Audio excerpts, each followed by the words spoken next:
Hi hello friends, మనం ఈరోజు వచ్చేసి 5th మే 2021కి సంబంధించిన పేపర్ అనాలిసిస్ గురించి డిస్కషన్ చేద్దాము. కొంతమంది నాకు వాట్సాప్లో మెసేజ్ చేశారు, నాకు చాలా హ్యాపీ అనిపించింది.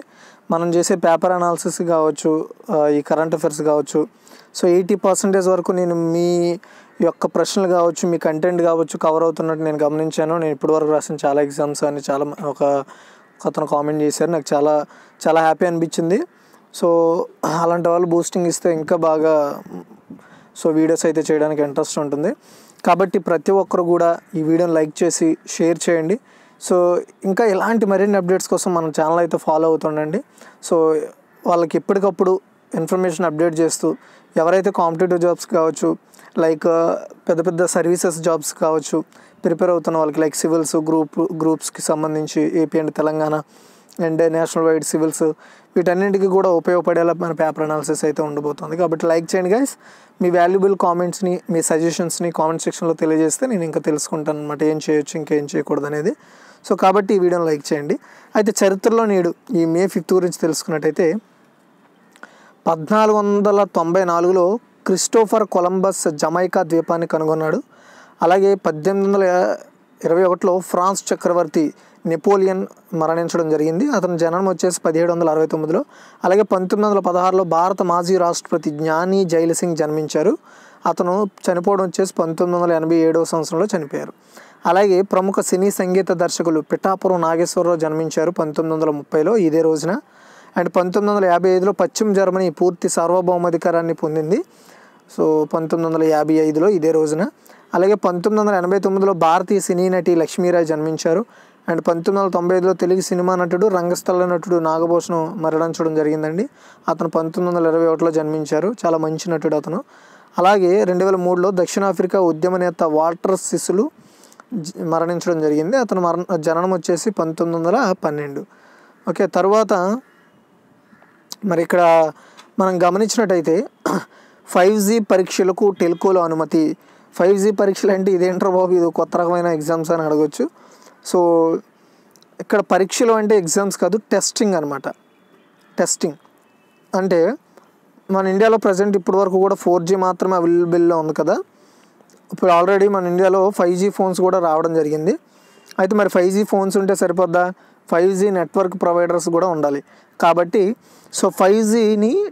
5G టెక్నాలజీని మన ఇండియాలో టెస్టింగ్ చేయడం కోసం ఈ టెలికాం విభాగం అంటే డిపార్ట్మెంట్ ఆఫ్ టెలికమ్యూనికేషన్స్, ఏదైతే ఈ డిపార్ట్మెంట్ ఉందో ఇది మొత్తము 4 సంస్థలకి అనుమతి ఇచ్చింది. ఓకేనా. అవి ఏంటి అంటే Jio, Bharti Airtel, Vodafone, MTNL. MTNL గురించి మీకు పెద్దగా ఐడియా ఉండదు. బట్ ఎంటీఎన్ఎల్ అనేది ఎక్కువగా లైక్ ఢిల్లీ పరిసర ప్రాంతాల్లో ఓన్లీ ఇది ఢిల్లీలో మాత్రమే ప్రొవైడ్ చేస్తున్న ఒక type of network provider agency. ఇది కూడా సెంట్రల్ గవర్నమెంట్ది, కాకపోతే ఇది ఓన్లీ ఢిల్లీలో మాత్రమే ఉంటుంది. బిఎస్ఎన్ఎల్ అనేది మన నేషనల్ వైడ్గా ఉంటుందన్నమాట. ఇప్పుడు ఈ రెండింటిని కూడా విలీనం చేసేయడం కూడా జరిగింది. కాబట్టి ఎంటీఎన్ఎల్కి వచ్చిందంటే ఆటోమేటిక్గా బిఎస్ఎన్ఎల్ కూడా 5G టెక్నాలజీ అంటే ఎంటీఎన్ఎల్ చాలా తక్కువ ప్లేసెస్లో ఉంటుంది కాబట్టి ఆ టెక్నాలజీని ఓన్లీ ఢిల్లీలో మాత్రమే ప్రొవైడ్ చేస్తారు. బట్ బిఎస్ఎన్ఎల్కి వచ్చేటప్పటికి కొంచెం టైం పట్టవచ్చు. అయితే చూడండి, రిలయన్స్ జియో, భారతీ ఎయిర్టెల్, వొడాఫోన్, ఎంటీఎన్ఎల్ ఈ కంపెనీలు దరఖాస్తు చేసుకున్నాయి. దేనికి? 5G టెక్నాలజీని మన ఇండియాకి ప్రొవైడ్ చేయడం కోసం పరీక్షలు చేసుకోవాలి, కాబట్టి మీరు అనుమతి ఇవ్వండి అని టెలికాం విభాగం DOT అంటే డిపార్ట్మెంట్ ఆఫ్ టెలికమ్యూనికేషన్స్కి అప్లికేషన్స్ పెట్టుకుంది. ఈ సంస్థ వాళ్ళకి ఆమోదించింది. అయితే ఇందులో ఏవి కూడా చైనీ కంపెనీలకు సంబంధించిన టెక్నాలజీని మాత్రం వాడవు. స్పెక్ట్రమ్స్ అంటారనమాట. మనకి సిగ్నల్ రావడానికి గల ప్రధానమైన వస్తువు ఏదైనా ఉందంటే సిగ్నల్స్లో స్పెక్ట్రమ్ అనేది చాలా ఇంపార్టెంట్ అనమాట. ఈ స్పెక్ట్రమ్ అయితే ఏదైతే ఉందో దీని ద్వారానే మనకి ఫోన్ కాల్స్ కావచ్చు, ఇంటర్నెట్ డేటా కావచ్చు, దీని ద్వారానే వస్తాయి. అయితే ఈ స్పెక్ట్రమ్ టెక్నాలజీని 5Gకి కావాల్సిన స్పెక్ట్రమ్ ఏదైతే టెక్నాలజీ ఉంటుందో దీన్ని మాత్రం మీరు చైనా కంపెనీలకు సంబంధించి ఏది కొనవద్దు అని చెప్పి క్లారిటీ ఇచ్చేసింది. అయితే అవి చెప్తూ ఈ కంపెనీలకి Ericsson, Nokia, Samsung, C DOT, Reliance Jio ఈ టెక్నాలజీకి సంబంధించిన స్పెక్ట్రమ్స్ మాత్రమే వాడాలని మార్గనిర్దేశకాలు జారీ చేసింది. అయితే 5G స్పెక్ట్రమ్ వేలానికి నెట్వర్క్ సేవల ప్రారంభానికి మధ్య కాలాన్ని తగ్గించినట్లు అవుతుందని టెలికాం కార్యదర్శి అంశు ప్రకాష్ అనౌన్స్ చేశారనమాట. అయితే కేవలం ఈ పరీక్షలు నిర్వహించుకోవడానికి 6 months మాత్రమే ఈ కంపెనీలకి అవకాశం ఇచ్చిందనమాట. డిఓటి అని గుర్తుపెట్టుకోండి. డిఓటి అంటే so department of telecommunication. Only 6 months మాత్రమే వీళ్ళకి అవకాశం ఇచ్చింది. ఓకే, అయితే 4G కంటే 10 రెట్లు డౌన్లోడ్ వేగం ఉండాలని కూడా మార్గనిర్దేశకం చెప్పింది. అంటే ఈ స్పీడ్ని వచ్చేసి మీరు 4G కంటే 10 రెట్లు డౌన్లోడ్ స్పీడ్ని పెంచేలా సో ఉండాలని చెప్పడం జరిగింది. ఓకేనా, అది సో ఆల్రెడీ మన అందరికీ తెలుసు చైనా వస్తువులను ఎప్పటి నుండో మెల్లమెల్లగా బ్యాన్ చేస్తూ వస్తున్న మన ఇండియా సో స్వదేశీ టెక్నాలజీని లేదా ఇతర దేశాలకు చెందిన టెక్నాలజీని వాడుకోవడం ద్వారా సో చైనా మార్కెట్ని ఒక రకంగా దెబ్బతీయొచ్చు సో అనే విధంతో ఆలోచన చేస్తుంది. అయితే అది ఒక రకంగా మంచిదే, ఎందుకంటే ఆ స్పెక్ట్రమ్స్ ద్వారా మనం యొక్క డేటాను కూడా సేకరించే అవకాశం ఉంటుంది కాబట్టి సో అలాంటి ఆ డేటాని ఇప్పుడు కూడా తప్పుదో పట్టించకుండా ఉండాలి. ఎందుకంటే మన డేటా వన్స్ లీక్ అయిందంటే అది మనిషికి ఇప్పుడు మరణం కింద లెక్క. ఎందుకంటే ఈ రోజుల్లో మనకు కావాల్సిన ప్రతి డేటాని మొబైల్లోనే స్టోర్ చేసుకుంటున్నాం కాబట్టి. సో అయితే ఇక్కడున్న మనకి ఈ ఆర్టికల్ ద్వారా కవర్ అయ్యే క్వశ్చన్ ఏంటి అంటే ప్రధానమైనవి 2, కానీ తెలుసుకోవాల్సిన ఇన్ఫర్మేషన్ మాత్రం చాలా ఉంది ఈ ఆర్టికల్ ద్వారా. ఓకే, అయితే డిఓటిని విస్తరించండి అంటే department of telecommunication. So 5G పరీక్షలకు భారతదేశంలో ఎన్ని కంపెనీలకు డిఓటి అనుమతి ఇచ్చింది అంటే సో మొత్తం 4 కంపెనీలు: రిలయన్స్ జియో, భారతీ ఎయిర్టెల్, వడాఫోన్, ఎంటీఎన్ఎల్. ఓకేనా, అయితే మీరు గుర్తుపెట్టుకోండి, చాలామంది ఏంటంటే ఓన్లీ నేను క్వశ్చన్ చెప్పే టాపిక్ దగ్గరకు వచ్చి వీడియో స్కిప్ చేస్తూ ఉంటారు. దాని ద్వారా లాస్ అయ్యేది మీరే, కాబట్టి క్లుప్తంగా వినండి. 10 కోట్ల ఏళ్ల నాటి భారీ రాకాశబల్లి శిలాజాలు ఎక్కడ? మేఘాలయలో. సో చూడండి, దాదాపు 10 కోట్ల ఏళ్ల నాటి రాకాశబల్లిల ఎముక శిలాజాలను శాస్త్రవేత్తలు కనుగొన్నారు. అది కూడా మేఘాలయలో ఉన్న పశ్చిమ కాశీ హిల్స్ అనే ఒక డిస్ట్రిక్ట్లో సో ఈ యొక్క శిలాజాలాలు అయితే దొరకడం జరిగింది. ఇవి సారోపోడ్ అనే ఒక డైనోసార్కి సంబంధించినవి అనమాట. అది టైటానోసారస్ అనే ఒక రాకాశబల్లికి చెందిన జంతువు. ఈ యొక్క సారోపోడ్ అనేది, ఈ డైనోసార్ అనేది టైటానోసారస్ అనే ఒక రాకాశబల్లి జాతికి చెందిందనమాట. అయితే ఇది సో ఈ అవశేషాలు ఈ ప్రాంతంలో దొరకడం ఇదే ఫస్ట్ టైం అనమాట. ఈ జాతికి చెందినవి. సారోపోడ్లు చాలా పొడవు మెడ ఉంటుంది, తోక ఉంటుంది. శరీరంలో మిగతా భాగంతో పోలిస్తే తల మాత్రం చాలా చిన్నగా ఉంటుంది. ఎక్కువ బాడీ ఉంటుంది, స్తంభాల లాంటి కాళ్ళు ఉంటాయి. సో భూమి మీద సంచరించిన అతిపెద్ద జంతువుల్లో ఇది కూడా ఒకటనమాట. ఏది? ఈ మనం చెప్పుకున్న సో సారోపాడ్ అనే ఒక డైనోసార్. అయితే 2001లో కూడా మేఘాలయలో డైనోసార్ ఎముకలు శిలాజాలు దొరికాయి. కాకపోతే దానికి పెద్దగా అంటే ఎముకలు అలాగా ఫుల్గా దొరకలే, చిన్న చిన్న శిథిలాలు ముక్కలు దొరికాయి అనమాట. అయితే 2019, 2020, 2021లో జరిపిన క్షేత్రస్థాయి పరిశీలనలో మరోసారి అక్కడ ఎముకల అవశేషాలు దొరికాయి. ఇందులో 55 సెంటీమీటర్ల పొడవైన కాలి ఎముక కూడా ఉంది. చాలా భాగాలు పటిష్టంగా ఉండడం వల్ల వాటి వివరాలను గుర్తించడం తేలికైందని, అవి క్రిటేషియన్ కాలం చివరి అంటే దాదాపు 10 కోట్ల సంవత్సరాల కిందటమని సో సీనియర్ సైంటిస్ట్ అయిన అరిందమ్ రాయ్ అనౌన్స్ చేశారు. ఓకేనా, అయితే ఇప్పుడు మనం చెప్పుకున్న ఈ డైనోసార్లు ఎక్కువగా దక్షిణ America, Africa, Arabia, Madagascar, Sri Lanka, Bharat, Antarctica, ఆస్ట్రేలియాలో పెద్ద సంఖ్యలో ఉండేవి. అయితే దీని ద్వారా కవర్ అయ్యే ప్రశ్నలు ఏంటి అంటే ఇటీవలే 10 కోట్ల ఏళ్ల నాటి రాకాశబల్లిల ఎముకల శిలాజాలను శాస్త్రవేత్తలు ఈ రాష్ట్రంలో కనుగొన్నారు అంటే మేఘాలయ. ఏ జాతికి చెందిన రాకాశబల్లి ఎముకలను శిలాజాలను మొదటిసారిగా భారతదేశంలో మేఘాలయ రాష్ట్రంలో కనుగొన్నారంటే టైటానోసారస్ అనే జాతికి చెందిన బల్లిలు. అయితే టైటానోసారస్ జాతి రాకాశబల్లిలు ఏ దేశంలో అత్యధికంగా జీవించేవి అంటే దక్షిణ America, Africa, Arabia, Madagascar, Sri Lanka, Bharat, so Antarctica, Australia. తర్వాత గుండె జబ్బులను వేగంగా గుర్తించే ఒక కొత్త టెక్నాలజీని సో ఒక కొత్త పరిజ్ఞానాన్ని సో బ్రిటన్ సైంటిస్టులు అయితే బ్రిటన్ ఆరోగ్య సేవ విభాగము ప్రారంభిస్తున్నట్లు ప్రకటించింది. అంటే సో దీన్ని అక్కడ NHS అంటారనమాట, అంటే national health service, Britain national health service అనమాట. సో అయితే ఈ యొక్క నేషనల్ బ్రిటన్కి చెందిన నేషనల్ హెల్త్ సర్వీస్ అనే విభాగము సో గుండె జబ్బులను స్పీడ్గా ఐడెంటిఫై చేసే ఒక కొత్త పరిజ్ఞానాన్ని స్టార్ట్ చేస్తున్నట్లు ప్రకటించింది. అయితే ఈ పరిజ్ఞానం కింద హృద్రోగము అంటే హృదయానికి సంబంధించిన ఏమైనా రోగాలు ఉంటే సో కేవలము సో మనము దీని ద్వారా వచ్చేసి 20 నిమిషాల్లోనే తెలుసుకోవచ్చు. అయితే ఈ పరిజ్ఞానానికి హార్ట్ ఫ్లో అనే పేరు పెట్టారండి. ఏం పేరు? హార్ట్ ఫ్లో అనే పేరు పెట్టడం జరిగింది. సో ఈ టెక్నాలజీ ద్వారా కేవలం 20 మినిట్స్లోనే ఆ మనిషికి ఏవైనా గుండె జబ్బులు ఉన్నాయని కేవలం 20 మినిట్స్లోనే చెప్పొచ్చు. అండ్ చాలా తేలిగ్గా కూడా సో అనాలిసిస్ చేసి చెప్పొచ్చు అనమాట.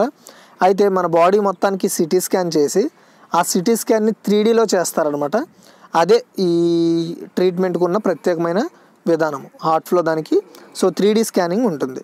ఓకే, మామూలుగా అయితే అలాంటి స్కానింగ్ లేవు కాబట్టి సో ఒక్కొక్క రోజు 24 అవర్స్ 48 అవర్స్ టైం బట్టే అవకాశాలు ఉంటాయి. అయితే ఈ కొత్త హార్ట్ ఫ్లో పరిజ్ఞానం ద్వారా కేవలం 20 మినిట్స్లోనే చెప్పవచ్చు. దీన్ని లండన్ సైంటిస్టులు లేదా లండన్ గవర్నమెంట్ ఇంట్రడ్యూస్ చేస్తుంది. అయితే గుండె జబ్బులను వేగంగా గుర్తించే విప్లవాత్మక పరిజ్ఞానాన్ని ఏ దేశ ఆరోగ్య సేవా విభాగం ప్రారంభించనుందంటే బ్రిటన్ ఆరోగ్య సేవా విభాగం. అలాగే బ్రిటన్ ఆరోగ్య సేవా విభాగం ప్రారంభించనున్న గుండె జబ్బులను వేగంగా గుర్తించే విప్లవాత్మక పరిజ్ఞానం పేరేమిటి అంటే హార్ట్ ఫ్లో. అలాగే హార్ట్ ఫ్లో పరిజ్ఞానం ద్వారా ఎన్ని నిమిషాల్లో హృద్రోగాన్ని గుర్తించవచ్చు అంటే 20 నిమిషాల్లో కేవలం. ఓకే, అది. తర్వాత అరబ్ అమ్మాయి ఆస్ట్రోనాట్ అయింది. యాక్చువల్గా ఇది నేను ఒక 1 వీక్ ముందే చెప్పేసా. సో మన కరెంట్ అఫైర్స్లో ఆల్రెడీ చెప్పాను. అయితే ఈరోజు ఈనాడు పేపర్లో దీన్ని ప్రచురించడం జరిగింది. అంటే ఆమె గురించి డెప్త్గా మ్యాటర్ ఇచ్చారనమాట. మనం డెప్త్గా కాకపోయినా కనీసం మళ్ళీ ఇంకోసారి రిమైండ్ చేసుకున్నట్టు ఉంటుందని నేను ఈ ఆర్టికల్ని కట్ చేయడం జరిగింది. ఎందుకంటే చాలామంది కరెంట్ అఫైర్స్ కొంతమంది చూస్తారు, కొంతమంది చూడరు. అలాగే పేపర్ అనాలిసిస్ అక్కడ చూసేవాళ్ళు ఎక్కడ చూడరు, ఇక్కడ చూసేవాళ్ళు అక్కడ చూడరు. సో ఒక్కొక్కరు ఆలోచన ఒక్కోలా ఉంటుందా, ఇది అవసరం లేదు అది అవసరం లేదు అనుకుంటారు. కానీ కరెంట్ అఫైర్స్ మాటకు వచ్చేటప్పటికి కరెంట్ అఫైర్స్ అంటే కరెంట్ అఫైర్సే కాబట్టి అది వదిలేయాలి ఇది వదిలేయాలని ఏమి ఉండదు. ఓకేనా. సో నేనేమి పొలిటికల్ న్యూస్లు కావచ్చు లేవో వైరల్ న్యూస్లు కావచ్చు ఏమి ఉండవు. కరోనా కారణంగా ఒకరోజు న్యూస్ ఉంటే ఇంకొక రోజు పెద్దగా ఉండవు కాబట్టి అందుకే 2 డేస్కి ఒకసారి చేయడం నేను ప్లాన్ చేసుకున్నాను. సరే, ఎనీవే అది పక్కన పెడదాం. ఇక్కడ మీకు కనబడుతున్న అమ్మాయి పేరు నోరా ఆల్ ప్రత్రుషిద్ షార్జా. సో ఈమె యునైటెడ్ అరబ్ ఎమిరేట్స్ నుండి మొదటి ఆస్ట్రోనట్ అనమాట. అంటే అంతరిక్షం ప్రయాణించే వ్యోమగామి అని చెప్పాలి ఆస్ట్రోనట్ అంటే. సో ఆస్ట్రోనట్ అనమాట ఈవిడ. సో అంటే వ్యోమగామి తెలుగులో అంటే అంతరిక్షంలో ప్రయాణించే మొదటి అరబ్ ఎమిరేట్స్ మహిళ ఈమె, గుర్తుపెట్టుకోండి. సో ఈమె యూనివర్సిటీ ఆఫ్ అప్లైడ్ సైన్సెస్లో శిక్షణ పొందింది. ప్రస్తుతం అబుదాబి నేషనల్ పెట్రోలియం కన్స్ట్రక్షన్ సంస్థలో వర్క్ చేస్తుంది ఈమె. అయితే యుఏఈ అనగానే పూర్తిగా చమురుకు సంబంధించిన అంటే ఆయిల్ ప్రొడక్షన్ సంబంధించిన కంపెనీస్ వీటిల్లోనే ఎక్కువ డెవలప్మెంట్లో ఉంటుంది. అయితే అది కాకుండా సో ఆ యొక్క యునైటెడ్ అరబ్ ఎమిరేట్ అనేది 2017లో ఒక స్పేస్ ప్రోగ్రామ్ని ప్రారంభించింది. సో ఆ స్పేస్ ప్రోగ్రామ్ ప్రారంభించిన తర్వాత దగ్గరగా 4305 దరఖాస్తులు అప్లికేషన్స్ ఆ దేశానికి రావడం జరిగింది. ఇందులో కేవలం 2 మాత్రమే సెలెక్ట్ చేశారు. అందులో మాతృశ్రీ కూడా ఒక వ్యక్తి, అది కూడా సో ఆస్ట్రోనాట్ శిక్షణకి సో సెలెక్ట్ అయిన మొదటి అరబ్ మహిళ ఆమె. అది మీరు గుర్తుపెట్టుకోండి చాలు. ఈ విషయాన్ని స్వయంగా అంటే ఇంటర్వ్యూలు అన్నీ చేసి మొత్తానికి 2 సెలెక్ట్ చేస్తే అందులో ఒక మహిళ ఆస్ట్రోనాట్, అరబ్ ఎమిరేట్స్ నుండి మొదటి మహిళ ఆస్ట్రోనాట్. ఆమె పూర్తి పేరు నోరా ఆల్ ప్రత్రుషిద్ షార్జా. ఇక్కడ మీకు ఇమేజ్లో కనబడుతుంది ఆమె. అయితే ఈ విషయాన్ని స్వయంగా ఆ దేశ ఉపాధ్యక్షుడు, ఆ దేశ ప్రధానమంత్రి Sheikh Mohammed bin Rashid all ముక్తమ్ స్వయంగా అనౌన్స్ చేశారు. అయితే ఇప్పటికే ప్రపంచవ్యాప్తంగా 65 మంది వ్యోమగాములు అనమాట ఈమెతో.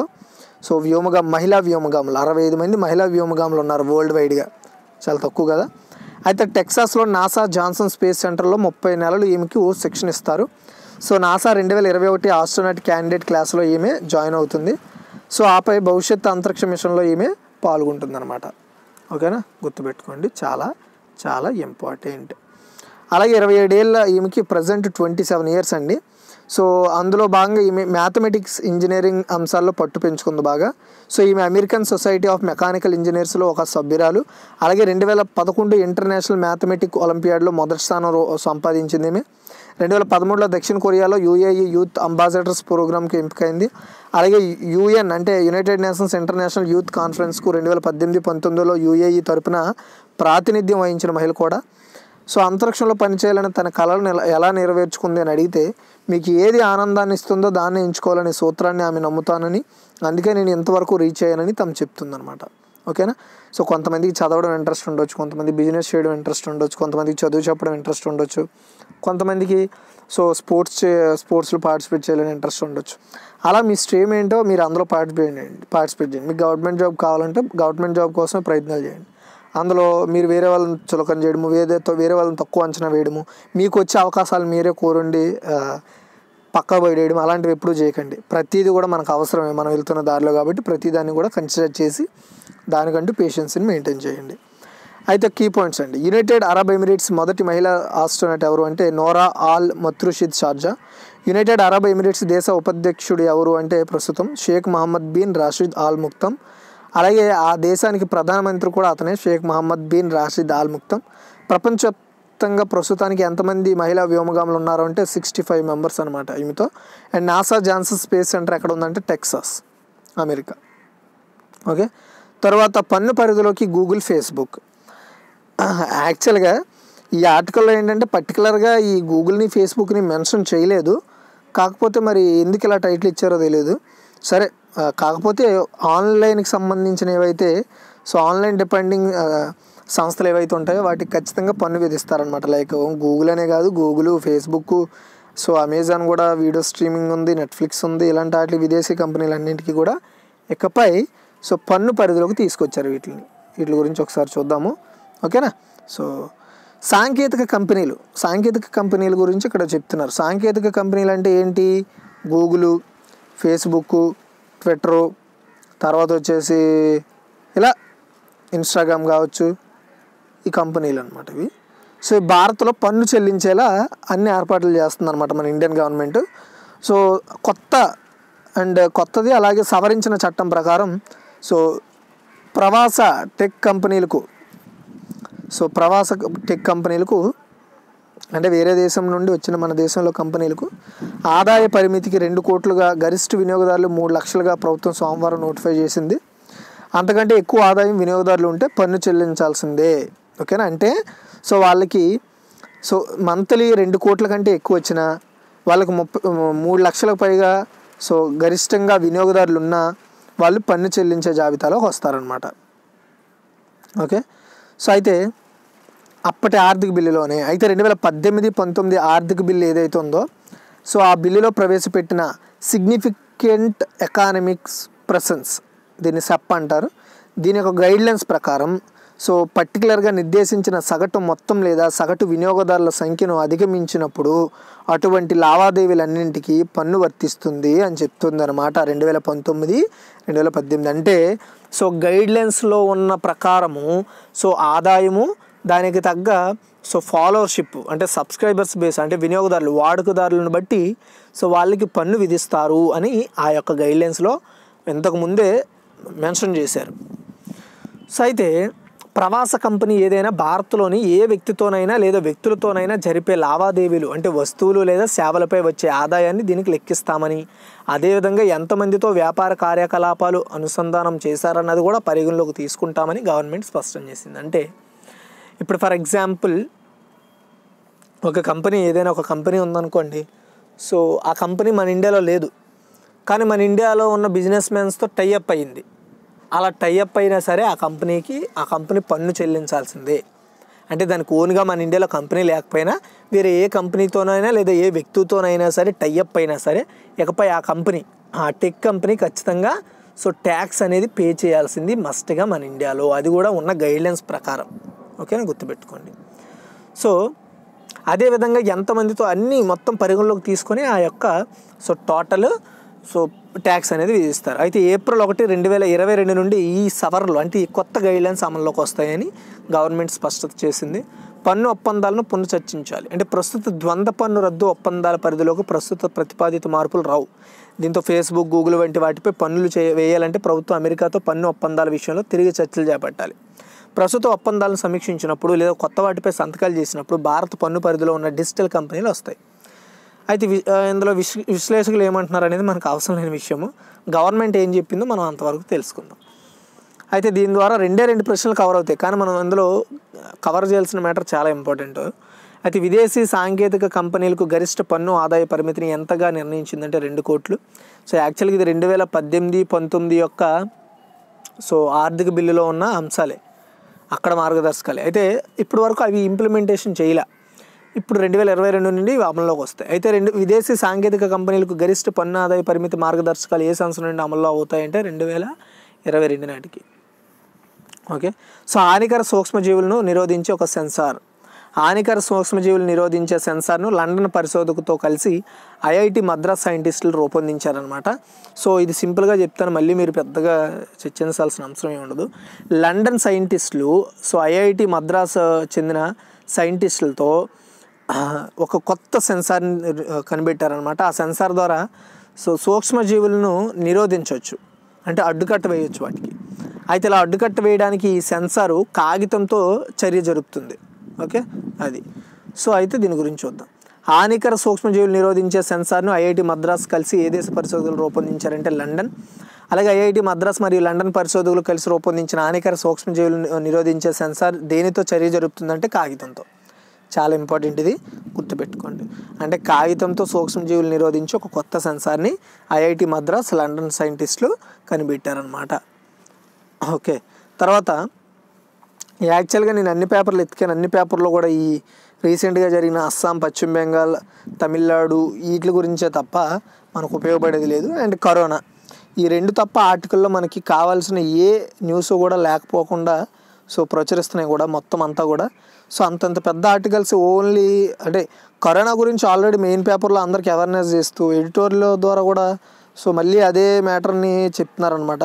ఒక విధంగా కొన్ని పేపర్స్ అయితే మనుషులు భయపెట్టే స్థాయిలో ముద్రించడం జరుగుతుంది అనమాట. అంటే ఇప్పుడు చూడండి, ఒక ప్రజెంట్ ఒక లీడ్లో ఉన్న, అంటే ఇప్పుడు ప్రజెంట్ హయాంలో ఉన్న ప్రభుత్వ పార్టీకి చెందిన ఒక న్యూస్ పేపరు, దానికి వ్యతిరేకమైన న్యూస్ పేపర్లు, ఒకరి మీద ఒకరు నిందలు వేసుకుంటూ కరోనా భయాన్ని సృష్టిస్తున్నారనమాట. అదే జరుగుతుంది ఇప్పుడు మన తెలుగు న్యూస్ పేపర్లో. కాబట్టి మనకు న్యూస్ దొరకడం కష్టం అవుతుంది. అయితే ఈరోజు మరి ఎడిటోర్లు వద్దు, ఒక కొత్త విషయం అంటే మనకి ఫ్యూచర్లో దీని ద్వారా అడిగే జీకే క్వశ్చన్స్ కావచ్చు, కొత్త టెక్నాలజీ గురించి తెలుసుకోవాలనే ఉద్దేశంతో ఈ ఆర్టికల్ని కట్ చేయడం జరిగింది. చాలా ఇంపార్టెంట్ అయిన ఆర్టికల్ కాబట్టి ఈ వీడియోని ఎండ్ వరకు చూడండి. ఈ ఎడిటోర్లు అంతా చూస్తే యాక్చువల్గా ఇది ఎడిటోరియల్ పేజ్లో ఉంది, కాకపోతే ఇది ఒక టైప్ ఆఫ్ కొత్త ఆవిష్కరణకు సంబంధించిన ఒక ఎడిటోర్లు అనమాట. దాని గురించి ఇప్పుడు మనం పూర్తిగా తెలుసుకుందాం. ఇది మనకు చాలా ఇంపార్టెంట్ ఇది. ఓకే, ఫుట్బాల్ గ్రౌండ్ అంతా ఎయిర్ క్రాఫ్ట్ చూసారా, ఫుట్బాల్ గ్రౌండ్ అంతా ఎయిర్ కార్డ్ అనమాట. అంటే ఫుట్బాల్కి కావాల్సిన ఎంత గ్రౌండ్ పరిమాణం ఉంటుందో ఆ యొక్క పరిమాణంలో దీన్ని డెవలప్ చేశారు. 28 చక్రాలు ఉంటాయి దీనికి, 383 అడుగులు పొడవైన రెక్కలు ఉంటాయి. అలాగే ఈ 2 కాక్పిట్స్ 6 ఇంజన్లతో డిజైన్ చేశారు. చూడండి, 2 కాక్పిట్స్ 6 ఇంజన్లు, ఫుట్బాల్ పిచ్ కంటే ఎక్కువ పొడవైన రెక్కలు కూడిన భారీ ఎయిర్ క్రాఫ్ట్ను స్ట్రోటో లాంచ్ అనే కంపెనీ తయారు చేసింది. స్ట్రోటో లాంచ్ అనే కంపెనీ. ఐ థింక్ ఇదే అతిపెద్ద ఎయిర్ క్రాఫ్ట్ కూడా కావచ్చు. ఈ కంపెనీ భారీ ఎయిర్ క్రాఫ్ట్కు కూడా అదే పేరు పెట్టడం విశేషం, స్ట్రోటో లాంచ్ అని. మైక్రోసాఫ్ట్ కోఫౌండర్ అయిన పాల్ అలెన్ ఈ కంపెనీ స్థాపించారు. ఏ కంపెనీ? ఇప్పుడు మనం చెప్పుకున్న స్ట్రోటో లాంచ్ ఈ కంపెనీని మైక్రోసాఫ్ట్ కోఫౌండర్ అంటే సహ వ్యవస్థాపకుడు అయిన పాల్ అలెన్ అనే అతను ఈ కంపెనీని స్థాపించారు. 2019 డిసెంబర్లో ఈ కంపెనీని సెర్బరస్ క్యాపిటల్ మేనేజ్మెంట్ అనే ఒక సంస్థ కొనుగోలు చేసిన, దీని పేరును మాత్రం అలానే కొనసాగించింది. ఏ ఎయిర్ క్రాఫ్ట్ అయినా ఇంజిన్లు 2 నుంచి 4 వరకు కూడా ఉంటాయి. అయితే పైలట్ ఉండే క్యాప్పిట్ మాత్రం ఒకటి ఉంటుంది. కానీ అంటే క్యాప్పిట్ అంటే ఏంటంటే నడిపే వ్యక్తులు ఉండే చోటు అనమాట. క్యాప్పిట్ అంటే ఏంటండి గుర్తుపెట్టుకోండి. క్యాప్పిట్ అంటే నడిపే వ్యక్తి, ఆ పర్టికులర్ వెహికల్ నడిపే వ్యక్తి అనమాట, లైక్ డ్రైవర్ లేదా పైలట్. అయితే కానీ స్ట్రోటో లాంచ్ ఎయిర్ క్రాఫ్ట్లో 2 కాక్పిట్స్ ఉండడం విశేషం. దీనిని చూస్తే 2 విమానాలు అతుక్కుని ఉన్నట్టుగా ఉంటుంది. ఇక్కడ మీరు ఇమేజ్లో చూడవచ్చు, ఇవ్వండి, అతుక్కున్నట్టు ఉంటుంది. అయితే ఏ ఎయిర్ క్రాఫ్ట్కైనా సరే ఇంజన్లో 2 నుంచి 4 వరకు ఉంటాయి. అయితే పైలట్ ఉండే కాక్పిట్ మాత్రం ఒకటే ఉంటుంది. కానీ స్ట్రోటో లాంచ్ ఎయిర్ క్రాఫ్ట్లో 2 కాక్పిట్స్, దీన్ని చూస్తే 2 విమానాలు అతుక్కుని ఉన్నట్టు ఉంటుంది. అయితే ఈ విమానం టెస్ట్ ట్రయల్స్ 2019 ఏప్రిల్లో ఫస్ట్ టైం జరిగాయి. ఇప్పుడు రెండోసారి విజయవంతంగా 2021 ఏప్రిల్ 29న కంపెనీని పూర్తి చేసింది ఆ రెండో ట్రయల్స్ కూడా. అమెరికాలోని మెజావి ఎయిర్ అండ్ స్పేస్ పోర్ట్ నుంచి గత గురువారం ఉదయం 7 గంటలకు టేకాఫ్ చేసి 14,000 కిలోమీటర్ల హైట్లో 3 గంటలు 15 నిమిషాల పాటు ఇది ఎగిరింది. ఆ తర్వాత ల్యాండ్ అయింది. ట్రయల్ రన్లో ఏదైనా సమస్య వచ్చి అనుకోని సంఘటనలు జరిగితే ఎవరికి ఇబ్బంది లేకుండా ఉండడం కోసం దక్షిణ కాలిఫోర్నియాలో ఎడారి ప్రాంతంలోని స్కేలో విమానం ఎగిరేలా జాగ్రత్తలు తీసుకున్నారు. అలాగే 50 అడుగులు ఎత్తు 2 కాక్పిట్లతో ఉన్న ఈ భారీ ఎయిర్ క్రాఫ్ట్ స్ట్రోటో లాంచ్కు 28 చక్రాలు ఉంటాయి, గుర్తుపెట్టుకోండి. ప్లేన్ ఎత్తు వచ్చేసి 50 అడుగులు ఉంటుంది. దీని రెక్కలు ఒకవైపు నుంచి మరోవైపు చివరి వరకు కొలిస్తే 383 అడుగులు పొడవు ఉంటుంది. ఇది ఒక ఫుట్బాల్ పిచ్పై 2 గోల్ పోస్టుల మధ్య ఉండే దూరం అనమాట. సో ఒక గోల్ పాయింట్కు మరో గోల్ పాయింట్కు మధ్య 345 అడుగులు గ్యాప్ మాత్రమే ఉంటుంది. టెస్ట్ రన్ సందర్భంగా ఎయిర్ క్రాఫ్ట్ గంటకు 320 కిలోమీటర్ల టాప్ స్పీడ్తో ట్రావెల్ చేసినట్లు కంపెనీ వెల్లడించింది. ఓకే, అంటే దీని లెక్కను చూసుకుంటే మనము ఒక గంటలోనే దీని ద్వారా హైదరాబాద్ వెళ్ళిపోవచ్చు. ఈ భారీ ఎయిర్ క్రాఫ్ట్ తయారీ వెనుక అలెన్ ఉద్దేశం మామూలు ప్రమాణాలు కాదు. శాటిలైట్లను మోసుకెళ్లి ర్యాకెట్లను ఒక స్థాయి హైట్ వరకు తీసుకెళ్ళి వదిలితే అక్కడి నుంచి ఆ రాకెట్ ఇంజిన్ స్టార్ట్ చేసుకొని తక్కువ ఖర్చుతో ప్రయోగాలు ఫెయిల్ కాకుండా వాటిని కక్షలో ప్రవేశపెట్టాలనేది ఆయన ఆలోచన అంట. అర్థమైందా? సో ఇందుకోసం స్ట్రోటో లాంచ్ ఎయిర్ క్రాఫ్ట్లో 2 క్యాక్పిట్స్ మధ్య రాకెట్ని అమర్చేలా డిజైన్ చేశారు. ఖాళీ ఎయిర్ క్రాఫ్ట్ బరువు 2,26,000 కిలోలు ఉంటుంది. అయితే 5,90,000 కిలోల బరువు పైకి మోసుకెళ్ళగలిగేలా దీన్ని రూపొందించారు. రాకెట్ శాటిలైట్ బరువును హైపర్సోనిక్ స్పీడ్తో లాంచ్ చేయాలన్న లక్ష్యంతో తాము వర్క్ చేస్తున్నట్లు కంపెనీ తెలిపింది. అయితే సింపుల్గా చెప్తాను చూడండి. అయితే ఇంత పెద్ద ఎయిర్ క్రాఫ్ట్ని వీళ్ళు డిజైన్ చేయడానికి గల ప్రధానమైన కారణంగా ఏం చెప్తున్నారంటే, సో ఇప్పుడు మనం లైక్ ఇది ఎయిర్ బేస్ అనుకోండి, అంటే మనము రాకెట్ని పంపించే ఒక ప్రదేశం. అయితే మనం రాకెట్ని భూమి నుండి ఆకాశంలోకి పంపిస్తున్నాం కదా, దాని మధ్యలో ఇది మధ్యలో ఫెయిల్ అవ్వడం జరుగుతుంది. అలా కాకుండా దీని ట్రావెలింగ్ అనేది భూమి నుండి తగ్గించి ఇలాంటి ఒక ఎయిర్ క్రాఫ్ట్లో ఇలాంటి ఒక రాకెట్ని లేదా శాటిలైట్ని పెట్టి దానిని ఆకాశం నుండి నిర్ణీత ప్రదేశంలోకి తీసుకెళ్ళి అక్కడి నుండి దాన్ని పరీక్షించడం ద్వారా సో మనకి ఏదైనా సో రాకెట్స్ కావచ్చు, శాటిలైట్ టెస్టింగ్ లేదంటే అంతరిక్షంలోకి పంపించడానికి సంబంధించిన ఖర్చు కావచ్చు, టైం కావచ్చు, సో అది ఫెయిల్ అవ్వకపోవడం లాంటివి ఉండవు. సో తక్కువ డబ్బులతో తక్కువ టైంలో సో సక్సెస్ఫుల్గా రాకెట్ని సో నిర్ణీత కక్షలోకి తీసుకెళ్ళడానికి, అది కూడా తక్కువ టైంలో వెళ్ళిపోవడానికి ఈ యొక్క సో స్ట్రోటో లాంచ్ అనేది ఈ యొక్క ఎయిర్ క్రాఫ్ట్ అనేది ఉపయోగపడుతుందని సో ఆ యొక్క కంపెనీ వ్యవస్థాపకులు అయితే చెప్పడం జరుగుతుంది. సో చాలా మంచి విషయం ఇది. ఇలాంటి ఒక కొత్త ఎయిర్ క్రాఫ్ట్ని అయితే ఇంట్రడ్యూస్ చేశారు. సో ఫ్యూచర్లో ఇది ఖచ్చితంగా మనం చర్చించుకోబోయే అలాగే క్వశ్చన్స్లో వచ్చే సో అతిపెద్ద న్యూస్గా ఉండబోతుంది అనమాట. ఇదేం చిన్న విషయం కాదు. ఇది ఒక అంతరిక్ష ప్రయాణాల్లో ఇది ఒక భాగం అవుతుంది. సో ఫ్యూచర్లో ఎలాంటి టెక్నాలజీని చాలానే చేస్తే చాలా మంచిది. సో ఇది మ్యాటర్. సో ఎడిటోర్ లేదు ఈరోజు, ఎందుకంటే అన్నీ కూడా కరోనా న్యూస్లు, ఎలక్షన్ న్యూస్లు తప్ప ఇంకేం లేవు ఎడిటోరియల్స్లో. అందుకనే ఇది కొత్త ఎయిర్ క్రాఫ్ట్ గురించి తెలుసుకోవాలనే ఉద్దేశంతో దీన్ని తీసుకురావడం జరిగింది. అయితే దీని బరువు ఎంత, దీన్ని ఏ కంపెనీ తయారు చేసింది, దీని ఫస్ట్ టెస్ట్ ఎప్పుడైంది, ఎంతసేపు ఎగరగలుగుతుంది, దీని మొత్తం డేటా అంతా కూడా నేను ఇక్కడ చెప్పాను. మీరు అది గుర్తుపెట్టుకోవాల్సి ఉంటుంది. Finally thanks for watching guys.